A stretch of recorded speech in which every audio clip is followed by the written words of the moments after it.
తిరుపతిలోని శ్రీ కోదండరాముని ఆలయంలో అష్టోత్తర శతకలశాభిషేకం సందర్భంగా సీతా లక్ష్మణ సమేత శ్రీ కోదండరాముని సుప్రభాత సేవతో మేల్కొల్పి తోమల అర్చనా సేవలతో పాటు నిత్య కైంకర్యాలు నిర్వహించారు. అనంతరం సీతా లక్ష్మణ సమేత శ్రీ కోదండరామస్వామి ఉత్సవ మూర్తులతో పాటు చక్ర తల్వార్ శ్రీకృష్ణుడి ఉత్సవ మూర్తులను వేంచేపుగా ఆలయ ముఖమండపానికి తీసుకువచ్చారు. అభిషేక పీఠంపై కొలువు తీర్చారు.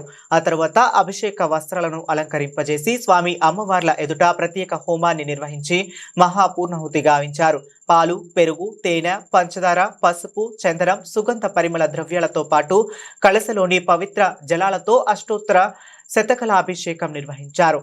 ఋత్వికుల వేద మంత్రోచ్చరణ, మంగళ వాయిద్యాల నడుమ కన్నుల పండుగగా సాగింది. ఆ తరువాత మహాకలశంను ఆలయ ప్రదక్షిణగా ముఖమండపానికి తీసుకువచ్చి స్వామి అమ్మవారికి అభిషేకం చేశారు. స్వామి అమ్మవారికి విశేష హారతులు సమర్పించి ప్రత్యేక నివేదనాలు అందించి మహామంగళ హారతులు సమర్పించారు. ఈ కార్యక్రమంలో ఆలయ అధికారులు, అర్చకులు తదితరులు పాల్గొన్నారు.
கண்டு பிள்ளையும் இல்லாதும் நெஞ்சு ஆத்திரம் பாலிகளும்